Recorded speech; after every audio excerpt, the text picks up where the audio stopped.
Are you recording now? Yeah. Yes. Okay, brilliant. Let's get started with anatomy and histology. It's pretty simple. It's one system. This is basically the big idea that you need to know, and I've simplified it. So blood goes into your kidneys, the bad stuff comes out, and that's called the filtrate. It travels through the ureters, and then it's stored in the bladder until you're ready to pee, and then urination occurs through the urethra. So that's the big picture. The kidney itself, there's only a couple of important things you have to know. They're obviously a paired organ, and they're retroperitoneal. The left kidney is from T12 to L3, and you can kind of remember that because it sits right up by the diaphragm, and that's where the aortic hiatus is, T12. And then the right side, you can just make it one lower because the liver sits on the right, so it's going to be pushed down a little bit more. It's encased in these layers. You don't have to know much about it, but you have the kidney itself. It's covered directly by a renal capsule, and then a layer of fat called the perirenal fat, and then you get the renal fascia and then the pararenal fat. And you can see that it's all below the peritoneal lining there because it's retroperitoneal. The functions are very important. So you have regulation of water, electrolyte, and acid-base balance. It filters your blood of waste, and it produces hormones. So erythropoietin for red blood cell synthesis and renin for blood pressure regulation. So these functions are super important, and if you understand them, then understanding things like CKD or AKI will make it a lot easier, because essentially it's just these things that go wrong.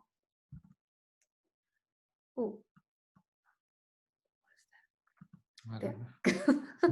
The kidney itself has your pale outer cortex, and then it has your medulla, which is kind of more in the middle. And I think M for middle, so the medulla's in the middle. The medulla you can divide into the pyramids, and they're called pyramids because they look like pyramids. They're triangular. And then the apex of that, so these little bits, the pointy bits, are the renal papilla.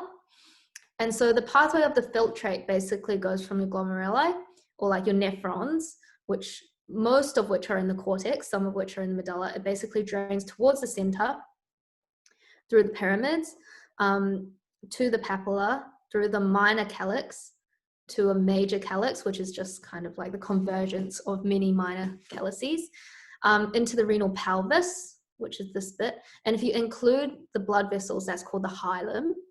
And then once it's through the renal pelvis, you enter the ureter, through the bladder, and the urethra. I keep doing this. Okay. This is the blood supply of the kidney. We do get questions on this sometime, but it's actually just remember the order. So you have your renal artery going in, you get your segmental arteries, and then you get your interlobar arteries, which are kind of between the pyramids. And then by the time you kind of reach the ends, they turn into arcuate arteries. And then you get the little interlobular ones, like here. And then like essentially the afferent arterioles, and then it goes through the nephron. The nephron itself is supplied by peritubular arteries, and they kind of wrap around the nephron and make sure that those cells are still alive. And in the medulla, it's supplied by the vasa recta. And an important association to know is that the left renal vein is anterior to the abdominal aorta here, but it's covered by the SMA. And you can see that it's kind of wrapped, which can put it in danger of being occluded. Just a quick point, Jay, you can go back to the slide. Yeah. Just as a quick point, this order of the arteries is actually kind of important. They assess it quite easily. So just remember, it kind of makes sense. You go from the renal artery to the segments, and then go in between the lobes of the kidneys, then the arc, which is the middle, and the lobules. So lobules are smaller than lobes, so therefore they come afterwards. And that kind of makes sense. So just make sure you know this on order. Yep, they will ask you about the order. We had an exam question on it. So this is the nephron. It's the functional unit of the kidney, and what they mean by that is basically it's where the kidney exerts its effect on the blood, basically. And it does that by basically passing your blood through. The bad things come out, the good things go back in, and then by the time it's reached the end, it's basically just urine. Blood enters through the afferent arteriole and leaves through the efferent arteriole, E for exit, that's how I remember it. And then it's made up of the glomerulus or Bowman's capsule, which people can call like the renal corpuscle. And then it moves to the proximal convoluted tubule, or the PCT, down and up the loop of Henle. And the loop of Henle actually reaches into the medulla, whereas basically everything else is in the cortex. And then it reaches the distal convoluted tubule, which actually runs really close to your Bowman's capsule and your glomerulus. And that's an important association for your RAS system. And then it goes kind of into your collecting duct, which they usually don't really include as part of the nephron because of embryology. For histology, it's easy to remember because it's all simple cuboidal, except for the thin limbs of the loop of Henle, which are thinner, so they're simple squamous. So cuboidal is like cubes, squamous are skinnier. And then also except for the collecting duct. And because that's at the end, it's bigger, it's thicker, so it's simple columnar. So yeah, that's good. This is the renal corpuscle. So it's in the cortex. It's made up of your glomerulus. So your glomerulus is essentially just the capillaries. It's the blood bit. And then the Bowman's capsule is more of like the nephron bit, right? So this blue bit will all be part of the Bowman's capsule with the Bowman space inside. The mesangium are the cells that are kind of in between the glomeruli. And then the urinary pole is this way because it's going towards urine, and the vascular pole is this way. The basic main function is filtration, and it tends to exclude large or charged molecules. In terms of histo, the glomerulus has three main cell types. You have your mesangial cells, which are just your normal cells, your endothelial cells, which are like the edge of your blood vessel, and you have podocytes. And this is high yield. They always ask about the filtration barrier. So it's made up of these three things. It's made up of the fenestrated endothelium, which is like the capillary, the glomerular basement membrane, and then podocytes. And the podocytes kind of have these foot processes, and then the space between them are called the filtration slits. And because of all of these things, only small or non-charged molecules can pass through, and that's basically the basis of how filtration works. So blood's passing through, and then only some things can get through. And that means that things like blood cells and things stay in your blood. The Juxtaglomerular Apparatus it sits here. So you can see that it's kind of by the arterioles, and it's actually when the distal convoluted tubule here comes back around and sits right by your Bowman's capsule. And it's a specialization of the afferent arteriole and the DCT, and it's used to regulate blood pressure via the RAS system, or the renin-angiotensin-aldosterone system. And this system is super important. They'll keep asking you about this in like future years, so it's good to learn. And essentially how it does that and how it regulates it is the macula densa cells, which belong to the distal convoluted tubule, detects the sodium in your blood. And then it sends signals to the granular cells of the afferent arteriole, which they've called the juxtaglomerular cells in this picture, which stores and releases renin.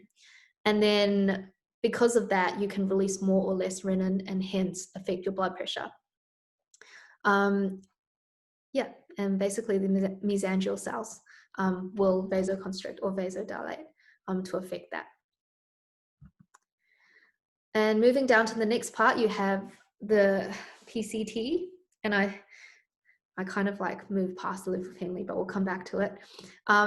Both of them function for kind of reabsorption. The PCT reabsorbs 70% of your glomerular filtrate, and it's facilitated by the brush border microvilli. So you can kind of see it here. I think there might be a better one a bit later. But like before, simple cuboidal, only the PCT has your brush border, so that's how you differentiate it from your DCT. And then it's supplied kind of by your vasa rectae, and it forms medullary rays and your medulla. The loop of Henle is kind of in the medulla, it's kind of half in your cortex, and it's got your thick and thin descending and ascending limbs. The main function of it is the countercurrent system, and you can kind of see it here. It's pretty hard to differentiate from your distal and proximal convoluted tubule. So mainly you're thinking, if it's in the medulla, it'll be the loop of Henle, because your PCT and your DCT don't exist in the medulla. They're in your cortex. And this is the collecting duct. So not technically a part of the nephron, it's another thing you see in the medulla. You can see that these cells are like taller, and that's because they're columnar cells rather than cuboidal cells. And their main function is urine concentrating. So they're going to reabsorb water, and it's regulated by things like the RAS system. Moving on, you've drained out through your calyces and your pelvis into your ureter. And your ureter has 3 muscle layers. It's got your inner spiral, your outer spiral, and your outermost longitudinal. And they say it has a stellate or star appearance because of the elastic fibers. And it also has a transitional epithelium. I think that's basically all you have to know. This is important. It has 3 constrictions. So at your renal pelvis, or your origin, at the pelvic brim, and at the vesico-ureteric junction, so where it enters your bladder. And these constrictions are important because you're worried about stones getting stuck in these 3 places. Now you've moved through the ureters into the bladder. Here you can see kind of like the angle it comes in, which is important. For your bladder, you don't have to know too much about it. It has an apex down this way and a base, and then it has 3 muscle layers which make up the detrusor muscle. So it's got an inner longitudinal, a middle circular, and an outermost longitudinal, and then it's surrounded by an adventitia. The most important thing about the bladder, I'd say, is the angle of entry of the ureters. They come in through the back, and they kind of come in at this angle. And so it's working as a functional sphincter to reduce reflux. And essentially, if something goes wrong with that, for example, you might be more prone to things like UTIs or infections traveling up, or you're more prone to like excess fluid moving back up and causing hydronephrosis. The bladder neck, or this bit, as you can see, is right behind the pubic symphysis, and that means a pelvic fracture can disconnect the bladder from the urethra, which is bad. Part of it's intraperitoneal, part of it's retroperitoneal. And then posteriorly, in males, you have the seminal vesicles. In females, you have the anterior vaginal wall, and in both, you'll have the terminal ureter, just attaching in there like that. In terms of histology, again, like the ureters, you have your transitional epithelium. Then you have a basal membrane, a wide lamina propria, the detrusor muscle, which is a smooth muscle, and then you have the mucosa. And the function is storage. Any questions? Okay, fantastic. We will move on. Onto embryology. It seems hard, but it's quite intuitive. So basically they have 3 stages, and it all develops from your intermediate mesoderm. In all mammals, they develop these 3 pairs, and they're pairs because it's a paired organ. Initially you have your pronephroi. So pro, I think, sounds like the first one, so it's the first one. And it appears in week 4 in your neck or your cervical region. And at the time, you only have basically 5 to 7 nephric vessels. As you can see, it's very small. And then it becomes continuous with your mesonephric duct, which they also call the Wolffian duct. Then by late week 4, you kind of have like an interim kidney. The pronephroi doesn't actually do anything. And you can see that you're kind of moving down. And by this time, you've got glomeruli with tubules, but as it's moving down, it's kind of it's degenerating from up to down. And then eventually your mesonephric tubules will give rise to derivatives in the reproductive tract, and you'll do that more in repro. And by week 5, you've kind of reached the bottom, and you've got your metanephroid. So how do the metanephroid develop? These are the ones that turn into your actual kidneys. Looks complicated. I promise it's not. Essentially, it grows out like this. As you can see, pronephroid, mesonephroid, metanephroid. You have a little ureteric bud that grows out like this. And then there are cells around it called the metanephric mesenchyme. And then they send signals to each other and respond to signals from each other. And basically what happens is the ureteric bud will undergo what's called branching morphogenesis. And they end up forming all of like your tubular bits. So from your collecting ducts, and this is why your collecting duct is sometimes not referred to as part of the nephron. Where's it good? Here. So from your collecting duct downwards.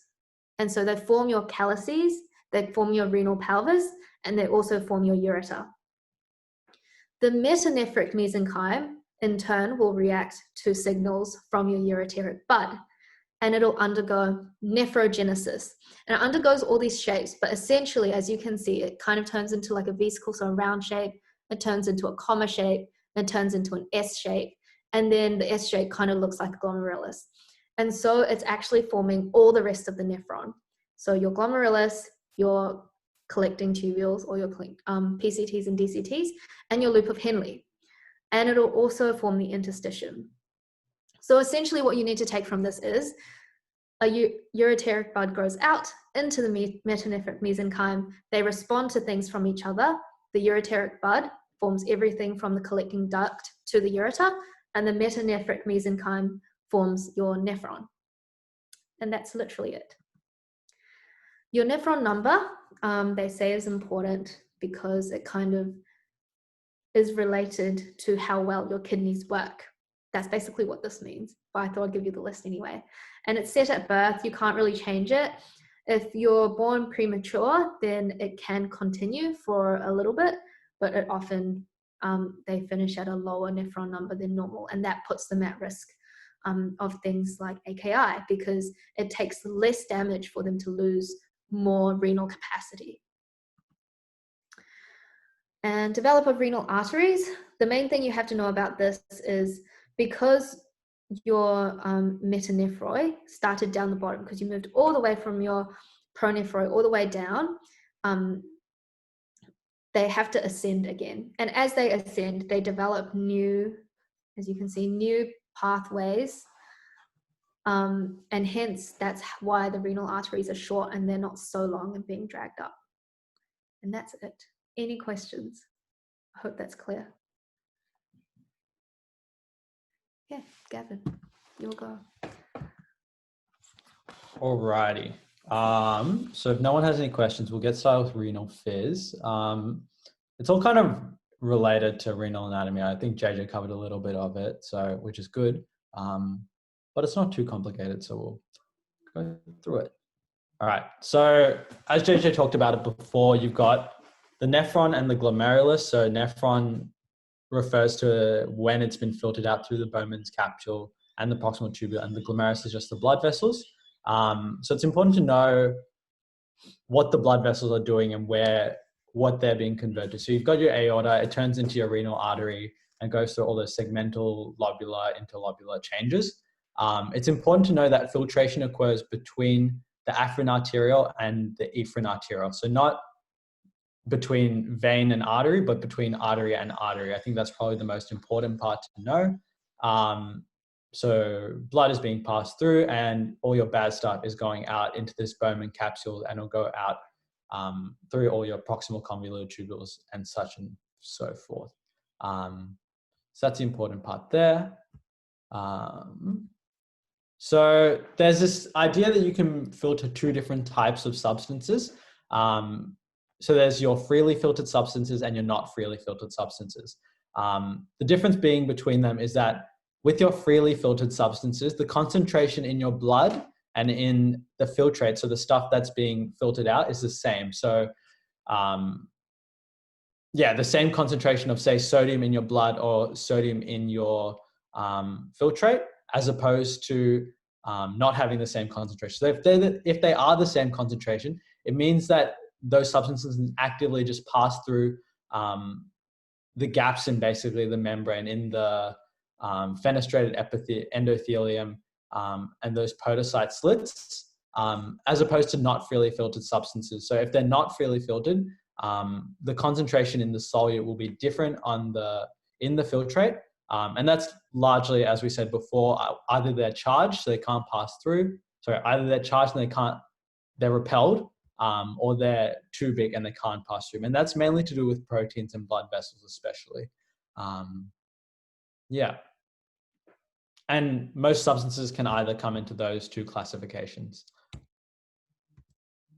Okay. I think it's important to know this is basically the basics of how renal tubular mechanisms work. So you've got filtrations. That's the active process of blood being filtered between the afferent and efferent arteriole. You got reabsorption. That's things moving from the tubule back into the capillaries. You got secretion, which is things moving from the capillaries back to the tubule, and that's after everything's been filtered in the glomerulus. And then you've got excretion. So that's everything that's just leaving the bladder, whatever is being urinated. Okay, so GFR is a way of basically measuring the rate of filtration. I'm not sure if I had a definition before. No, I didn't. Maybe it's on the next slide. But basically, it's measuring how much blood glomerulus as a calculation. And the way they calculate, I think Chris Wright gives connection. Okay. No.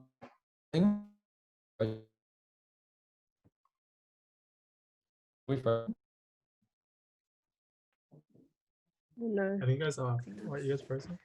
So he's frozen to mine, and oh, You're breaking up, I think. Yeah. Oh, you're back. Yeah. Yeah, you were breaking up a bit.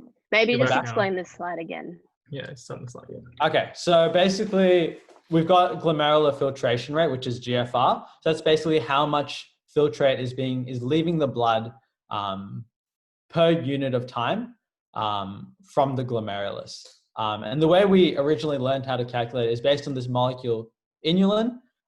So we measured this inulin in our urine, and we measure it in our blood. So we've got GFR times plasma inulin gives us how much inulin is being filtered per minute. And the calculation kind of works out. Liters cancels out and we'll get millimoles per minute.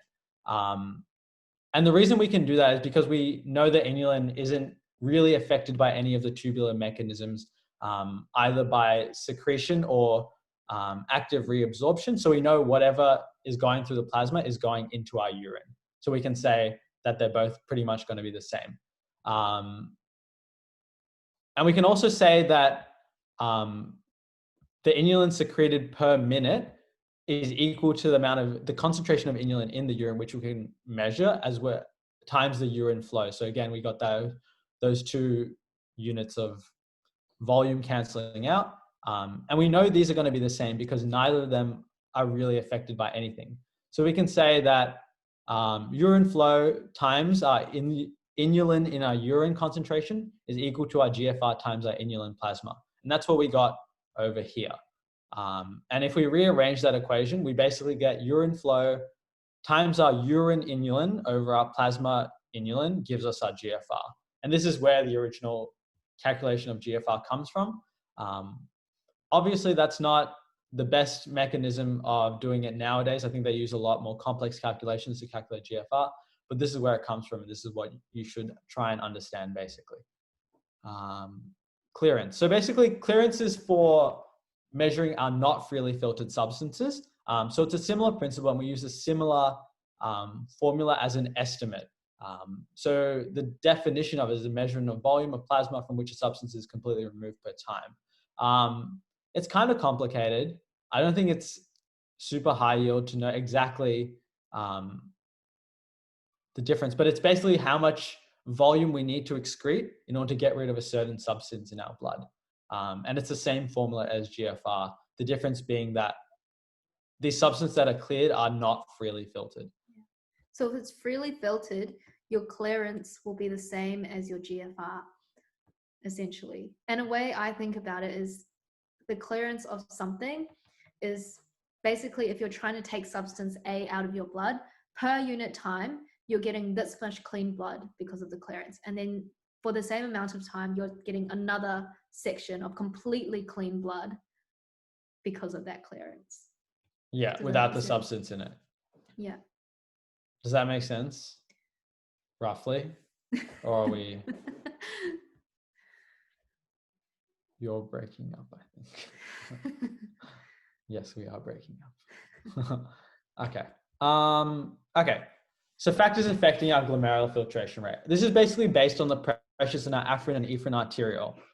So the way I like to think about it is if we dilate our afferent arteriole, we're going to get more blood coming into the glomerulus. And so there's going to be naturally more filtration happening if we have more blood in the glomerulus. It's going to be having increased hydrostatic pressure within the vessel because there's that greater volume. And so it's going to be pushing out more of the waste substances that we need to filter out. So that's a dilation, and that will increase our GFR. And similarly, if we constrict our efferent arteriole, it means basically congesting the blood in the glomerulus. And so that again will be pushing blood out. Congesting blood in the glomerulus and then pushing it out into our proximal convoluted tubule. Angiotensin II is really important in this, but I think Kevin will discuss later when he talks about RAS a bit more. I think it's also important to note that the filtration pressure is constant throughout your entire glomerulus. So it's not going to be more or less nearer to the afferent or efferent arteriole. It's the same the entire way. And that was an exam question for us. Okay. So that's pretty much all you really need to know about GFR, I reckon. Next, we're going to be talking about like ions and stuff like that.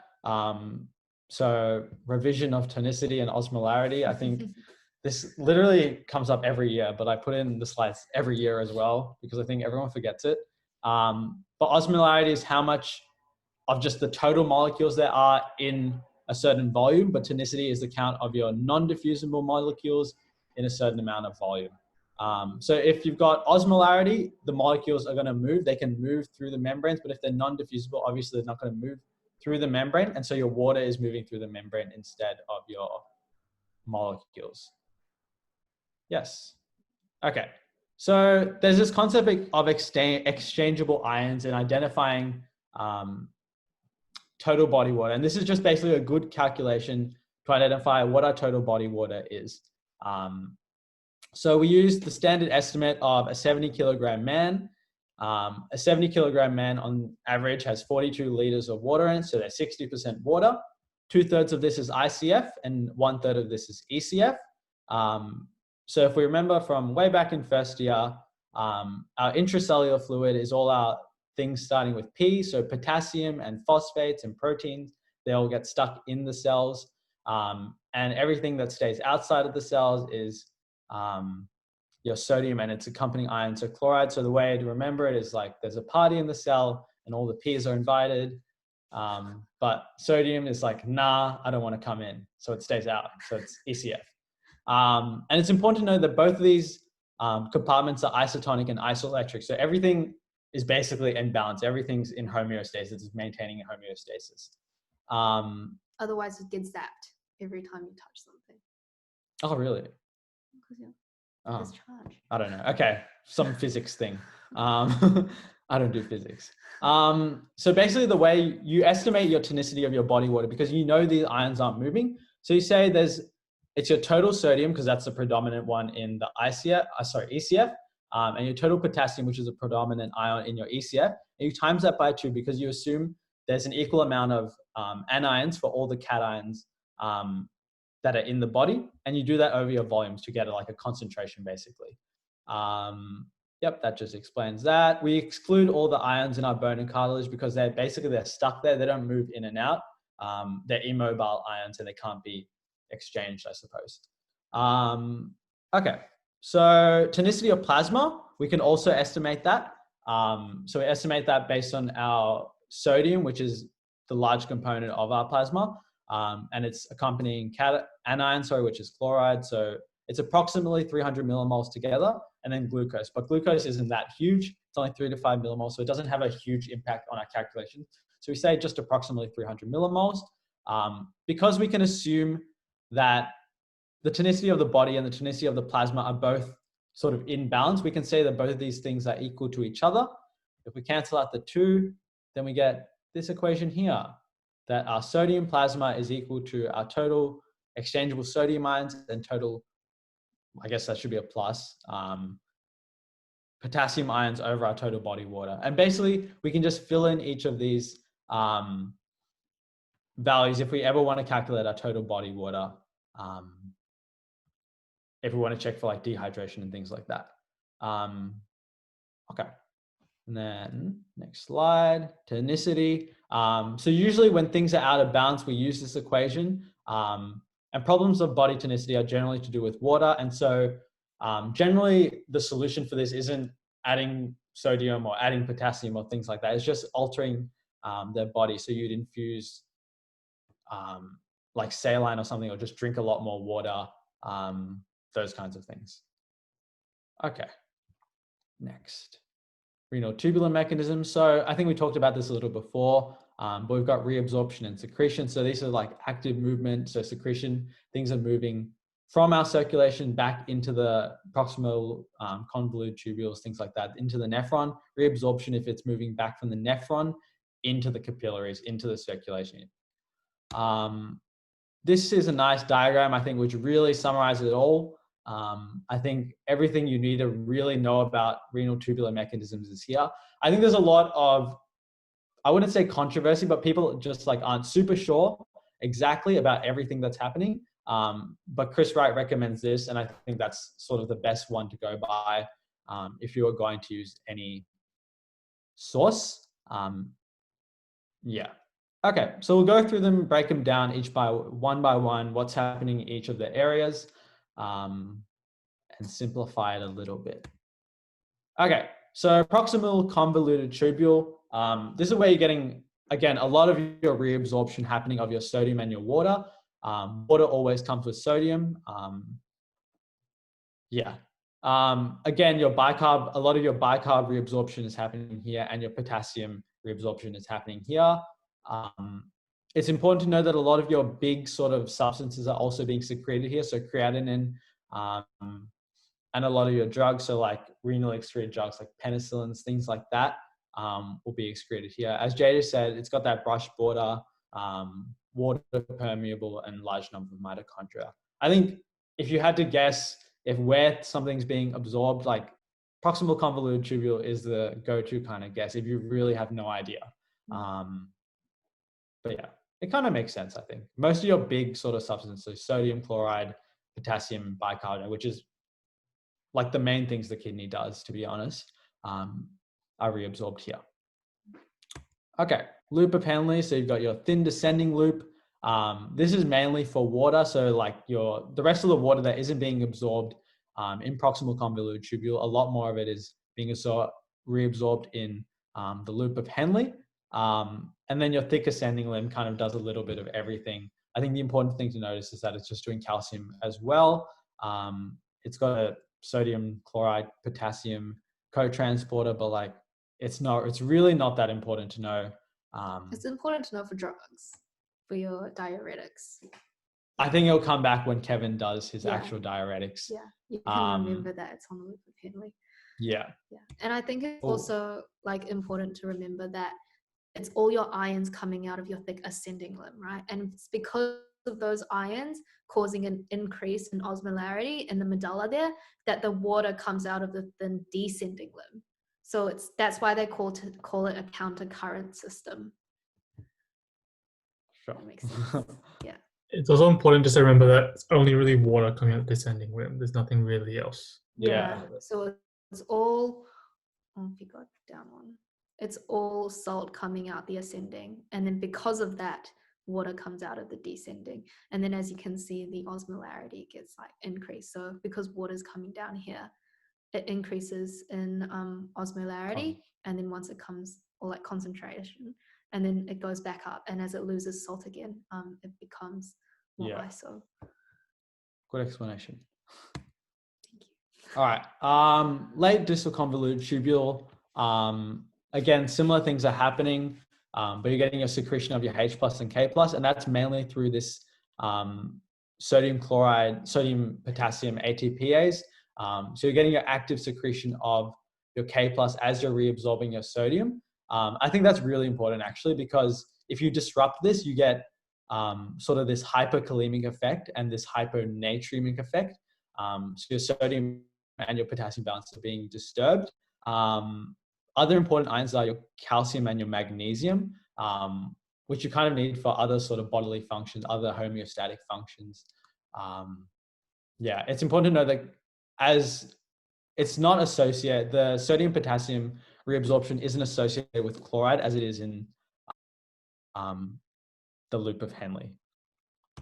Okay, DCT, not super important either to know, but it's just sodium chloride. Again, middle amounts of water, but mainly urea is the main thing being reabsorbed. And remember that they have the sodium chloride channel there for your drugs. Yeah. Okay. Yeah, I think we've got it here. So there's two things that you really need. There's two main kind of hormones that you need to be aware of in the distal convoluted collecting duct. So there's aldosterone, which is mainly associated with sodium reabsorption. So you imagine if you're getting that sodium reabsorption, you're getting a lot more water coming back into your body. And similar, at the same time, you're getting that potassium excretion.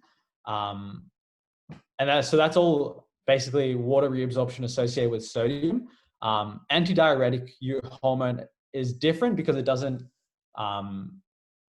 work on sodium, doesn't act on sodium, it just acts on the water directly. So you get this aquaporin transporter being sort of inserted into the membrane. And so water just kind of comes through in that aspect. There's no real connection with sodium there. It's the aldosterone is a sort of, it's more of a kidney mediated system. So it depends on the RAS system, your renin, angiotensin, aldosterone system. Whereas antidiuretic hormone is more endocrine. So it's more based on like the posterior pituitary gland. It's more coming from a higher center.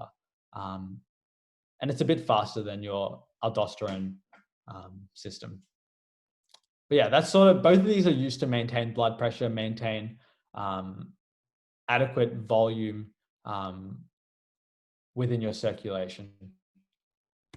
Okay. Yeah, just another summary sort of diagram, percentages of where things are happening. A lot, yeah, as you can see, a lot of stuff is happening in the proximal convoluted tubule. Most of it happens there. And then you've got your two other ions sort of coming in with the thick ascending limb, a little bit of crossover with the distal convoluted tubule as well. And then urea, particularly towards the end. Okay.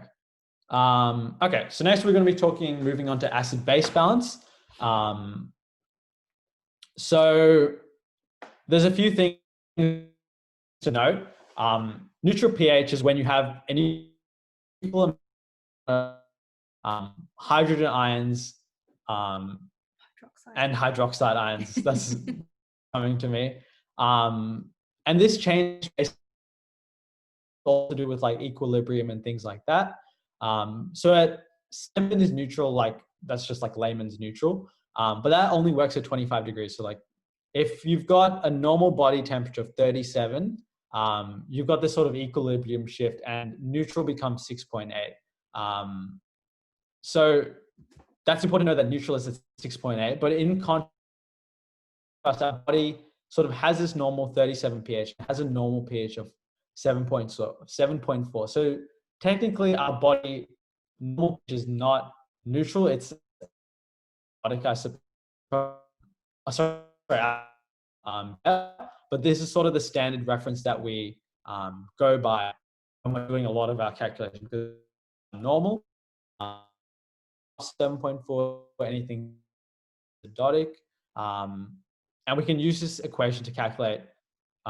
We can use this sort of pH equation to calculate when our body is at our normal pH. So if we just substitute in the value, -10 of our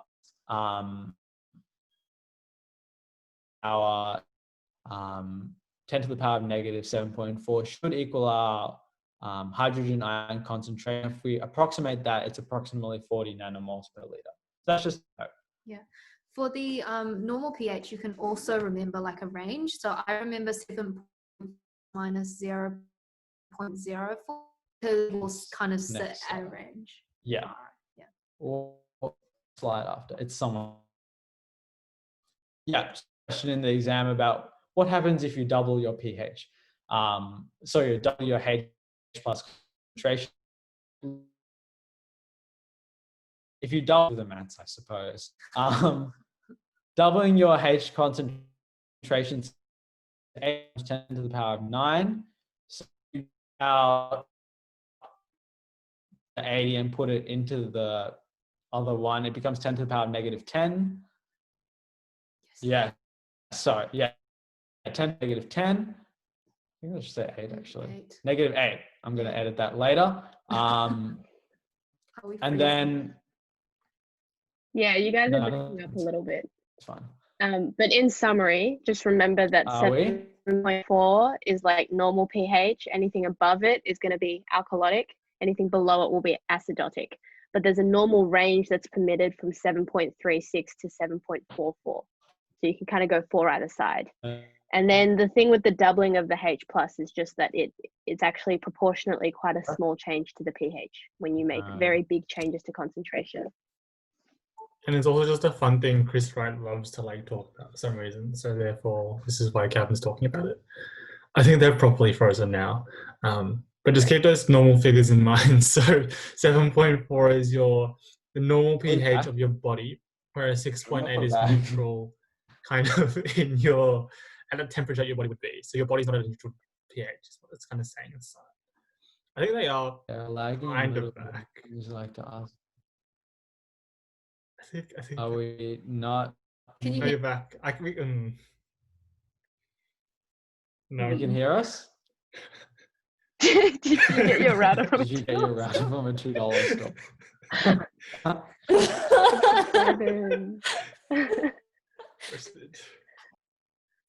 Ouch. Not sure they're back. They don't seem very back. Yeah, look, it's pretty bad. Do we need to know all the ions secreted absorbed at each part of the nephron? Look, ultimately, the most important thing to know is that basically everything is absorbed in the PCT. Like, it's like the body lets everything out in the glomerulus, and then it's like, oh shit, I need all of that. So it immediately like sucks it all back in. And then after that, you sort of get like a little bit of movement here and there. The rest of the thing, you just need to know about what moves in the context of diuretics. So like what's going to be affected by which type of diuretic, which Kevin will cover. Oh, they're gone. Okay. But Kevin will cover that, and you just have to know like what affects potassium, what doesn't affect potassium, what affects sodium, what doesn't affect sodium. But the main thing is just everything goes up in the PCT, and then you get your water in the descending limb. And the reason for the water moving out in the descending limb is because you have the sodium in the ascending limb. That balance. The rest of it you really don't have to know. Like they might quiz you on it, but it's not really going to be an examinable thing. It might be like one question. Yeah, that'd be pretty stiff. Like I don't. For the proportional to the effort required, it's not really worth it. Bit of a waste of time. Yeah. Do we need to actually know those equations for renal clearance and ion concentration? No. Not really. Chris Wright just loves it. Like he just froths like the maths and the physiology like coming together. I think it's for the understanding. So yeah, if you can roughly understand what's happening, the main thing is just to understand kind of where GFR comes from. Yeah. And even then, inulin isn't really used these days anymore. They do it off like creatinine and other fancy Majidi stuff, like weird equations. So yeah. These days they use, can you hear us? Yeah, we can hear you now. Yeah. These days they use like fancy calculators and stuff like that, and they kind of estimate it from your serum, so your blood creatinine, because creatinine is it's not quite freely filtered. Well, it is freely filtered, but it kind of has a little bit of reabsorption secretion thing, but not that much. And so when you're secreting more, then you have less in your blood. But the main thing with creatinine is because it's usually released by muscle cells. So like if you're more muscular, or you have less muscle, or if you have like a higher body weight, for example, then it's going to affect kind of the readings. And that's why you have all these calculators where they put in kind of like your height, your sex, or whatever. But that's how they kind of estimate it, via your serum creatinine. So because creatinine is secreted, does eGFR overestimate GFR? Was accounted for? So it can either under or overestimate GFR.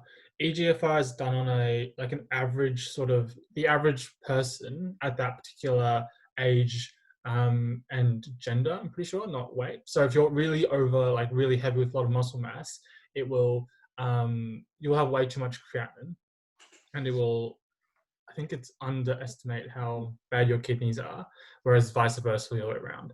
So eGFR is an estimate. It's not necessarily an overestimate or an underestimate. It depends on the particular person, depending on how much creatinine that person would secrete normally.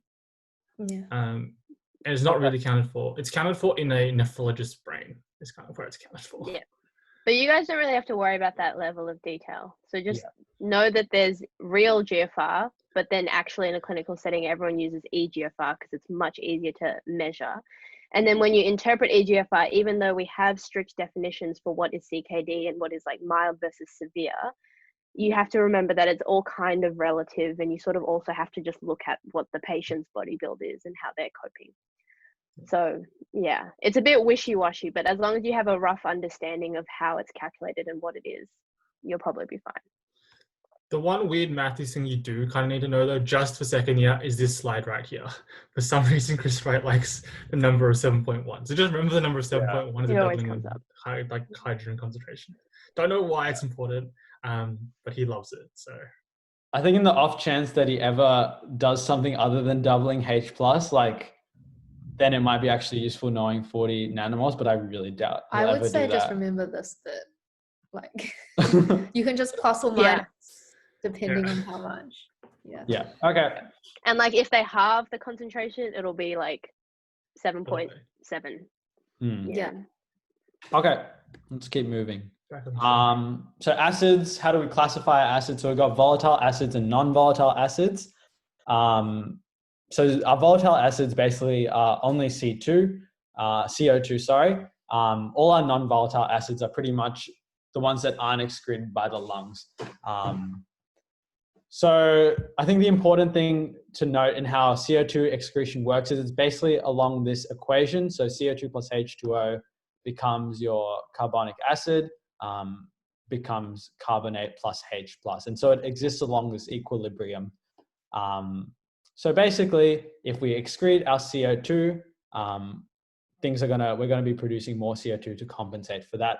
So we're going to be losing our H+ and our HCO3 are going to be going down. Okay.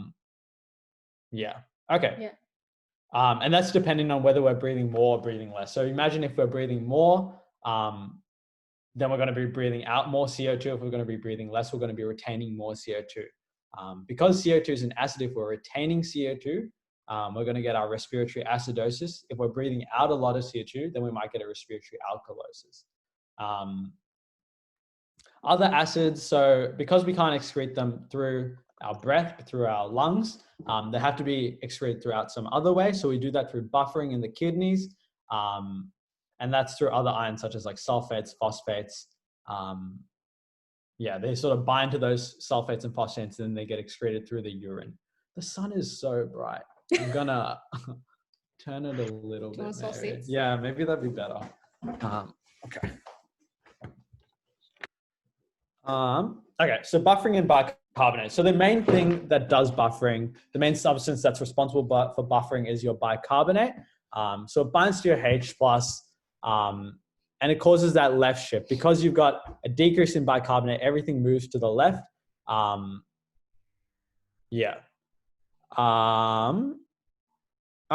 So as your bicarbonate is binding to all your acid substances, your H+ ions, you're getting an increased production of CO2. And if you've got increased production of CO2, that's being lost, then it's being expired. Yeah, you're sort of losing that HCO3 and you're losing that H plus through that because it's moving to the left. HCO3 is fully filtered. That's just a fun fact to know. Yeah. So when we are using up our HCO3 ions, there are two ways of basically getting it back, because we can't, if we're using it to get rid of our H plus, we're going to be losing a lot of HCO3 plus and we'll basically have none left. So either we have to regenerate it, so we have to recreate HCO3 from somewhere else, or we have to reabsorb it in our kidneys. And we'll just basically discuss how that works. So there's reabsorption of bicarbonate in your kidneys. Most of it happens, as we said before, in the proximal convoluted tubule. This is all just word forms, but I think it's better to look at the diagram and then think about it. So basically HCO3 plus is coming in here. It's going through that equation. It's turning into CO2 and H2, and this is all in the tubule. Then this moves back into the cell, into those peritubular cells. H2OCO3, gets converted into H2CO3. This gets converted to H plus and HCO3. The HCO3, it can either move into the capillaries or move into the tubules, but a lot more of it moves back into the capillaries. So that's why we've got this win when it moves back into the capillaries, and your H plus moves back into the tubule. So that's sort of how this recycling method works. Yeah. So one of the enzymes that they use is carbonic anhydrase. So you can see that, oh, and by the way, the water is just in your cell, right? You always have water there. And for your CO2, that's just coming from your usual metabolism. If you remember that CO2 is a byproduct. And so that's why you can kind of like, they seemingly come out of like thin air. That's where they're actually coming from. So they're converted via carbonic anhydrase. Then you get your products, which can go back into your blood, the one that you want. And you make sure that it's going back into your blood because you actually have a transporter for that.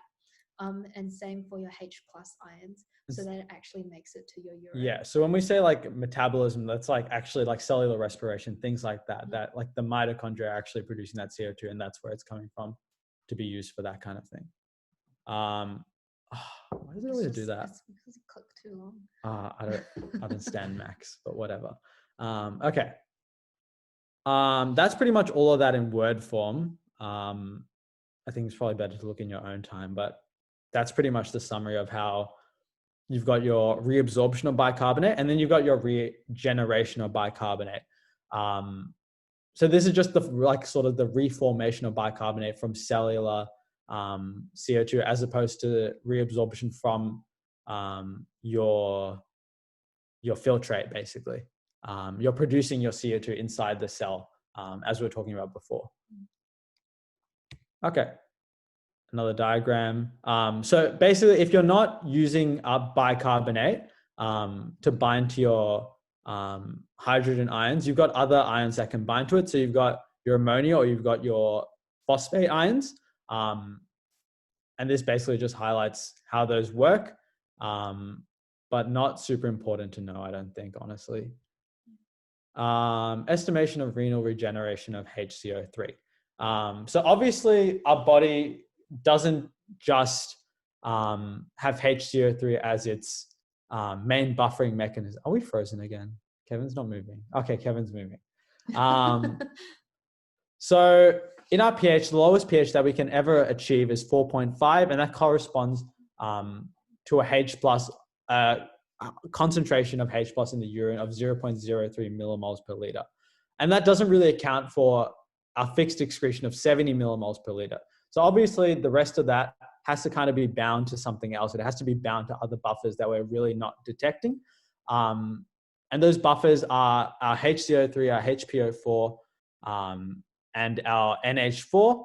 And we can basically put that into an equation. So our urinary acid secretion is equal to our HCO3 regenerated. So how much we're producing in our kidney.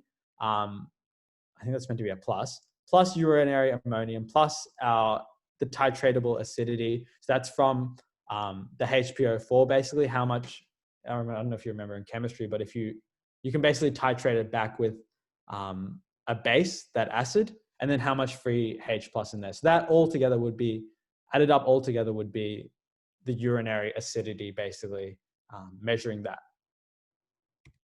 Okay, acid-base balance. So this is talking about acidosis and alkalosis. So it's important to notice the difference between acidosis and acidemia and alkalosis and alkalemia, I guess. Yeah, carry on. Oh, sorry, 7.36, yeah. So acidosis is just the process of acidifying the blood, whereas acidemia is actually acidic blood. So that's where you've got below 7.36, but we generally use them as like interchangeable terms. But like if you want to be really gotta right up your ass, then you can use acidemia. But yeah, they're basically the same. And we can define acidosis and alkalosis based on whether the primary cause is a metabolic cause. So whether it's dependent on our HCO3 or whether it's dependent on our CO2, whether it's a respiratory cause. So again, we said before our ranges, but I'll say them again. It's the normal is 7.4, and we can deviate from that normal by 0.4, so 7.36 to 7.44. If we've got a pH above 7.4, we've got alkalosis. If we've got pH of 7.36, we've got acidosis. And those are hard and fast rules. If it's below 7.36, it's definitely acidosis. And if it's above 7.4, it's definitely alkalosis. It's not anything else. Likewise, we've got normal ranges for our PCO2 and our HCO3. So this is how much is in our blood, the pressure of carbon dioxide in our blood. Again, that sits at 40, but it deviates from 36 to 44. That's like an acceptable normal range. And then we've got a normal bicarbonate of 24 millimoles per liter. So those are all our normal parameters. It's good to know them. It's really important to actually know that. Yeah, you can't really do this without them. But they're not, like once you see the questions enough, I think you really get used to the values. Okay. So we'll talk about respiratory acidosis and alkalosis to begin with. So acidosis, we can imagine we're going to be having an acidosis if we've got too much if we've got too much CO2, so we've got retention. That's going to be happening if we're not breathing enough, if we're not expiring enough PCO2. So we've got a decrease in minute ventilation, how many times we're ventilating per minute, basically our breath rate. Then we've got to get this retention of CO2, and that will drive our partial pressure of carbon dioxide up. If we've got an increase in that CO2, if you can imagine that equation, we're adding on CO2, it's going to push that equilibrium equation to the right. If we can reflect on that equation from before, and we're going to get that acidosis because we've got more HCO3, free HCO3 that is, free H plus, hydrogen ion acidosis. Alkalosis doesn't really happen respiratory, but basically the more common ones are either your salicylates, so salicylate poisoning, that's going to cause projectile vomiting, or you've got some restrictive lung disease. The mechanism for that isn't really that important to know because it doesn't happen that often. Okay, so Boston rules for respiratory acidosis. So for every change in your PCO2 by 10 millimeter mercury, from 40 millimeter mercury, you're going to get a proportional change in your HCO3. So if it's an acidosis, if your CO2 is increasing, your HCO3 is also going to increase by 1 in an acute case or 4 in a chronic case. And if you've got a decrease in your PCO2, you're going to get a decrease in your HCO3 and a decrease in your HCO3. So -2 in acute and -4 in chronic. I guess the ways to identify that it's a respiratory acidosis or respiratory alkalosis is if you saw. So first you would identify what's your pH. Is it acidosis or alkalosis? Then you look for the corresponding, whether it's associated with the PCO2 or whether it's associated with the bicarbonate. So actually there's examples later. I'll talk about it later. One thing to remember remember it's every 10 change in PCO2 for 1 change in bicarb. But also the way I remember it is 1, 2, 3, 4, and then it's meant to be 5, but it's a 4. And that's why I always remember it in a table because I'm a visual learner. I just commit it to memory and then forget it after the exam. So whatever works for you. Yep. Okay. And when you're so then whilst we got our respiratory acidosis, we've also got metabolic acidosis. So in terms of metabolic acidosis, that's when we've got like this addition of acid, and that's using up our bicarbonate buffer. So we've got a net loss of bicarbonate. We've got the main cause is basically a reduction in our bicarbonate. And that can either happen with a high anion gap or a low anion gap. And we can determine the anion gap from this equation, what's in our blood. So we've got sodium minus bracket chloride plus HCO3. So if you've got a decrease in your sodium and your HCO3, then your anion gap is going to stay the same. If you've just got a decrease in your HCO3, then you're going to get a high anion gap because your sodium is staying the same and the number is going to increase proportionally. And there's certain causes to be associated with the high anion gap and the non-anion gap. And you don't really need to know the mechanisms behind each of them, but you do need to know these causes. And there's some good mnemonics. So left total knee replacement for HAGMA, so lactic acidosis, toxin, so drug poisonings. There's other ones associated, but these are the main ones. So metformin, methanol salicylates, ketone, so ketoacidosis in diabetics, and then acute renal failure. So renal failure, actually, acute or chronic, can cause HAGMAs. And then NAGMAs, when you've got Cl- excess, Addison's disease. So I think, Addison's disease, diuretics. And if you've got a GI loss of your mucin, basically, if you're vomiting up heaps, then you're going to get a GI loss of your basic sort of alkaline substances in there, as well as renal losses as usual. So like if you think about it, you don't actually have to remember, it's Na minus Cl minus plus bicarb. You can just remember it's cations minus anions. And that's why the NAGMA itself is a normal anion gap, because when you have cations minus anions and you lose both a cation and an anion, then the anion gap doesn't change. But if you lose more of a anion, then because you're minusing it, minus makes a plus, and therefore the anion gap will be higher. And that's why with these ones, it's a HAGMA. Yep. Okay. And then metabolic alkalosis. So that's if we've got an increase in our HCO3 or a decrease in our H+. So there's, I guess, a few reasons we can have that. It's either upper GI losses. So again, we're vomiting it, or we've got hypokalemia. So that's because if we've got too much sodium reabsorption, that means we've got too much potassium secretion, or H+ secretion, basically. So if we've got too much potassium being secreted, we'll kind of default to our H+ being secreted instead, if we sort of run out of potassium to secrete almost.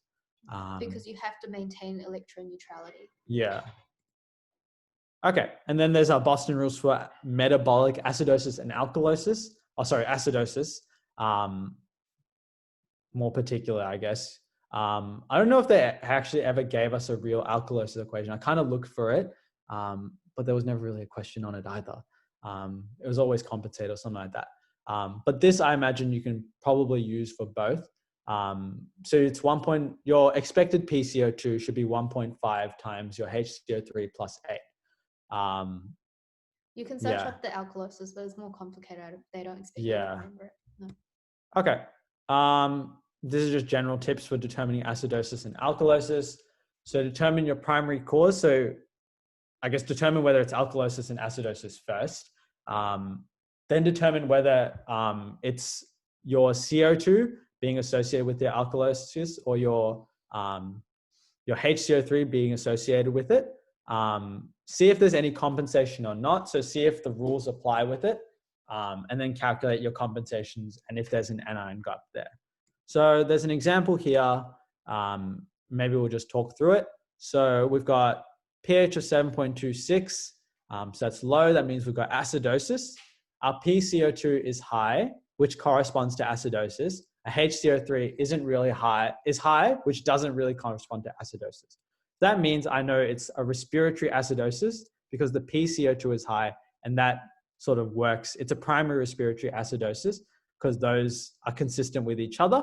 And I know I've got compensation with the HCO3 because it matches with the Boston rule. So I've got an increase in our PaCO2 by 20, and I've got a simultaneous increase in our HCO3 by 2. So that means there's a 20 to 2 ratio, which means it's a 10 to 1 ratio, which means it's probably an acute respiratory acidosis. Yeah, so here is just the working out. So pH was low, that means it's acidosis. It lines up with the high PaCO2, so it's primary respiratory acidosis. And it doesn't really line up with HCO3, so that helps our case even more. HCO3 is equal to accepted compensation, which means it's a compensated respiratory acidosis. Okay. Wait. Oh. Mixed Can you alkalosis. Like, do we classify the Boston rule? So basically, if you've got something that doesn't match up with the compensation, so say the compensation was 25. Say you got a bicarbonate of 25. Oh my God, 25 instead of 26.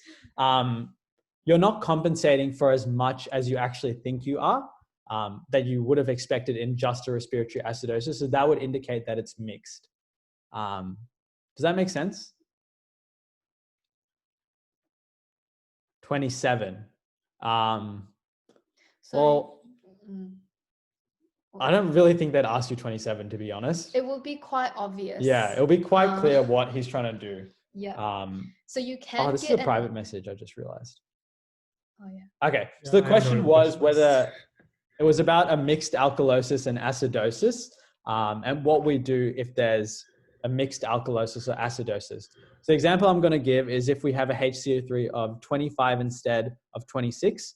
So that means we're not getting the expected bicarbonate compensation that we would have expected in just a respiratory acidosis. So then we can say it's a mixed alkalosis and acidosis because it's not just the respiratory acidosis. It doesn't match up. So you would say it's a primary respiratory acidosis with a secondary metabolic alkalosis. Yeah. Because it's not reaching it. Yeah. And then or if they're both pointing towards acidosis, is what I think you're trying to say. Like if the CO2 and the kind of metabolic part of it are both pointing towards like an acidotic picture, so you can't tell if it's respiratory or metabolic. It's very much like that's a mixed acidosis, but the why they're in acidosis is based on the history, and it also doesn't matter. Yeah. Okay, anymore. I think for the level that we're at, they won't ask you that. They'll show you something that lines up, and then it might be compensated or it might not be compensated. It'll be very clear. It'll be clear whether it's compensated or not. Okay. Question 2. Does anyone want to volunteer to take a guess? Answer? Otherwise, I'll pick someone. Maybe I wouldn't pick someone. Who's nice? Maybe in the chat, just write whether you think it's acidosis or alkalosis, looking just at the pH. Or feel free to PM it. Nice. Yep. Acidosis. Yep. That's right.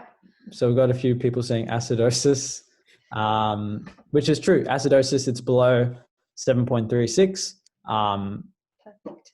And so is that lining up with a low PCO2 or a low HCO3? Which one is it associated with? Yeah. So it's a low HCO3, which means it's either, is it metabolic or is it respiratory? Metabolic. Great. Yeah, so it's good. Primary metabolic acidosis. Yeah. And so then we can check whether that's associated with the compensation rule. So if we look at the formula, because I don't exactly remember, 1.5 HCO3 plus 8. Yeah. So compensation of HCO2. So if we put it in the formula of 1.5 times HCO3 plus 8, we're going to get 6 times 1.5, which is like 9, plus 8, which is 17. So we'd expect a PCO2 of 17, but we haven't got that. So it's not, we've got a secondary respiratory alkalosis. Yeah. Does that make sense? Because it's lower than expected. Yeah. So our CO2 is lower. It's not making it as much as acidic as we would like it to be. Yep. All right. Send us questions if you still. Does that mean the same thing as mixed?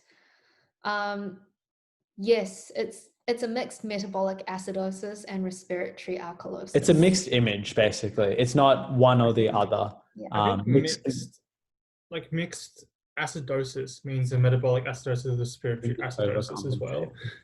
Am I frozen or not? No, you're not frozen. No. So a mixed acidosis would mean that they're both pointing towards the same picture. So both pointing towards an acidotic picture rather than one pointing toward metabolic picture and one metabolic acidosis and one pointing toward respiratory alkalosis. If that makes sense. So they will both be pointing in the same direction. That's what a mixed acidosis means. This is, I guess, a mixed presentation with a primary metabolic acidosis and a secondary respiratory alkalosis, as it's a failing to compensate for the acidosis, if that makes sense. Yeah. And if that even transmitted. I think someone asked whether it's overcompensated.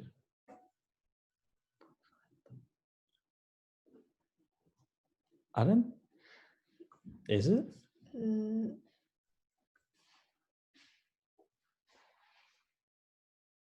I guess it could be overcompensated, actually.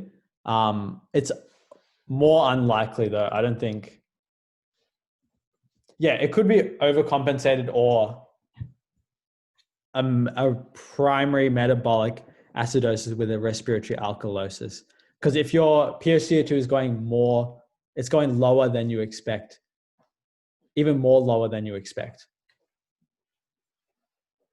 Wait. I'll get back to you on that one. I'll think, yeah. We'll get back to you on that I'm one. honestly not too sure, actually, about overcompensation in particular. Okay. I think it'll be clear. Yeah. In the exam, it's always clear. Like it's gonna be very clear. If it's compensated, it'll match up exactly. I think compensation never really overcompensates. It's either it compensates or it doesn't compensate. Yeah. So it's not really an overcompensation. They just have a secondary problem. So whatever's causing metabolic acidosis is also now causing respiratory alkalosis. I took these from his examples. So, you don't really have an overcompensation. Yeah, I just haven't heard of it, so I don't know I also did a quick Google and it doesn't ever say anything like that. If it's compensated, then you probably wouldn't have like an issue. Yeah. Yeah. Okay. That's the end of acid-based stuff. Thank God. Now it's just like normal content. Just do the Chris Wright questions. If you do enough of them, the exam will be easy because it'll be something exactly like that. You'll just get like some ABGs and you'll just. Also, the website Anaesthetist MCQ is also really good. And these anesthesia MCQ is really good. It's got all the basic stuff. I probably got more complicated stuff as well, but you just have to stick to the basic stuff and it's pretty good. Yeah. Okay. So we'll keep moving. Basically, we'll be just going to be talking about how the bladder works in the next 4 or 5 slides. So micturition is basically how we urinate. It's discharge of urine from the bladder. It's caused by a contraction of the muscle and relaxation of the sphincter, which makes sense. It works like every other sort of orifice in the body. It works like our gut. It works like our rectum, all that kind of stuff. It's generally a reflexive kind of physiological mechanism, but it can be controlled voluntarily because you can control your external sort of sphincters. You can control when you go to the toilet, when you actually want to release your bladder. There's a few different ways of classifying normal micturition, but those are it, up to 6 times per day, and the rest are more obscure, I guess. But yeah. Okay. Nerve supply of the bladder. So basically, we've got a bunch of different nerve supplies. So we've got our PNS, our SNS, and our somatic nerves. So our PNS, if you imagine, that's when we're in sort of this relaxed state. We're happy to go to the toilet. There's no problems with going to the toilet. So that will help us contract the bladder and relax the urethra. So we'll relax the opening. No, this opening, the actual urethra. Oh. So it allows for the lumen to sort of expand a little bit, as well as the internal urethral sphincter. Yeah. Sympathetic fibers, they do the opposite. So if you imagine you're, I don't know, running away from a tiger, you don't want to pee. Like, you want to hold yourself. You want to maintain some sort of dignity. And so you won't get contraction of the detrusor, but instead you'll get contraction of the sphincter and the urethra. And then you got your somatic nerves. So those were all to do with the bladder and the internal urethral sphincter, but the somatic nerves are to do with your external urethral sphincter. So this is when you decide you actually want to go to the toilet. You've got afferent and efferent nerves that can either contract or relax, allowing for urine to pass. And that's all through your pudendal nerves, so S2, S3, S4. So when you're really holding your pee, you're using your somatic nerves. When you're not really thinking about it, it's more like your PNS, which is more of a basal activation. Yeah. Okay. So how does urine get stored? So urine comes from the kidneys. It goes through your ureters into your bladder, and tension starts to increase. Because imagine if your bladder is like this balloon sack, you're filling it with water, it starts to expand, but it's maintaining the same level of tension because it's increasing at the same kind of rate that it's being filled up. So it doesn't explode, or it doesn't push water back into the kidneys, basically. So it does neither of that so it just maintains like this baseline pressure, basically. And I think that's the important thing to note. And that's because it's sort of a compliant muscle, and it's a compliant organ. Urination. So how do we initiate it? It's done basically because of the stretch receptors in the bladder.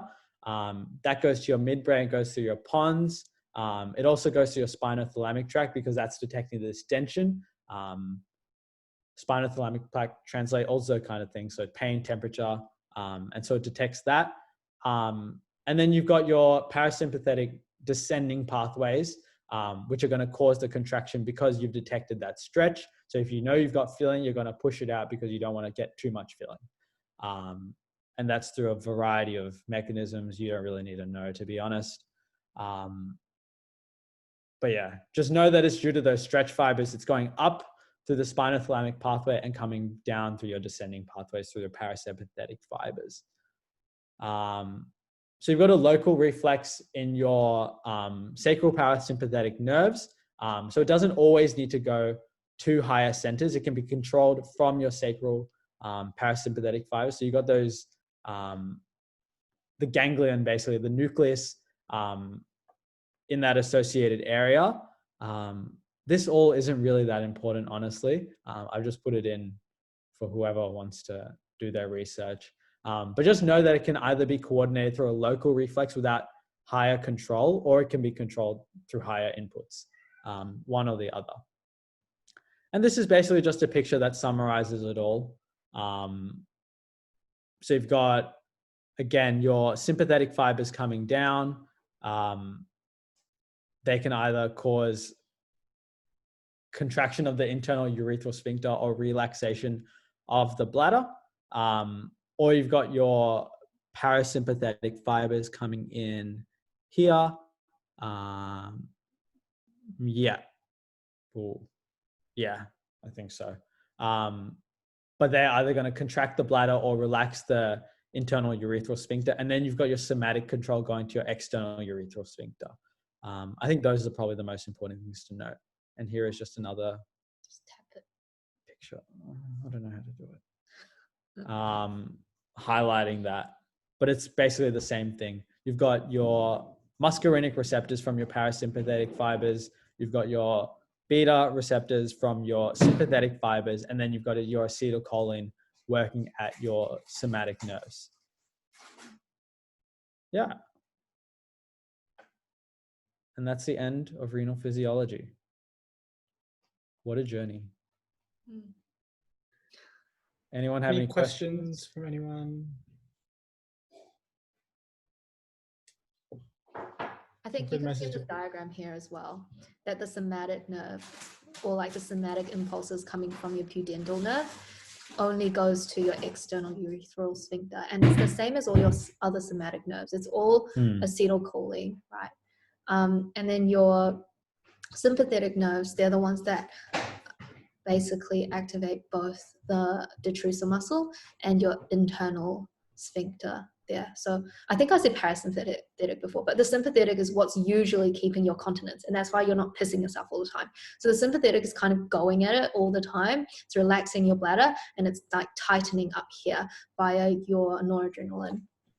And then your parasympathetics essentially can come in, and that's your like rest and digest and SP. And so in order to essentially go to the bathroom, you have to somatically relax your external, your sympathetics will switch off, and then your parasympathetics will switch on. And that's how it works. Someone asked a question, is it correct to say that urination is both controlled by higher centers and the local reflex? Yes, so higher centers will mainly be your somatic. So like, just press it lightly. So higher centers, essentially that's like when you feel you need to go, but you're like, no, I'm not at the bathroom yet. And that's what's sending your somatic fibers down and contracting your external sphincter. And that's what you feel when you're really trying to hold your pee. If you want to think about it, it's like why babies can't hold their pee. So it's like why babies have to wear diapers. They don't have that higher control yet. So they just have that local reflex, and that local reflex just activates as soon as they're like, their detrusor bladder fills, and so therefore there's no higher center control. Yeah, and the higher centers also kind of allow your sympathetics to keep going, and they're the ones that keep that baseline, what you call it, like control or continence. So there's a question sent here, goes, so when I push to pee, it's not my detrusor, it is like my abdomen muscle / diaphragm. So I think there's two kind of ideas here. I think when you're normally peeing, so not really pushing, it's your detrusor muscle just like relaxing back down to its normal shape. Yeah. But I guess when you're pushing, you're increasing your intra-abdominal pressure to put more force on your bladder. And your detrusor. So it's not really, when you're pushing, I guess it's not really detrusor, but when you're just peeing without like wishing to increase the force a lot, it's your detrusor muscle just like relaxing back down and pushing the urine out that way. Remember that your detrusor muscle is smooth, and so you don't have active control over it. So when you feel like you're pushing, it's really just your abdomen, your abdominal muscles contracting, which increases the pressure inside, which causes it to come out. And you'd be pushing against a lot more tension sort of through the urethra rather than being more free-flowing kind of. Okay. Any other questions? I might stop recording it.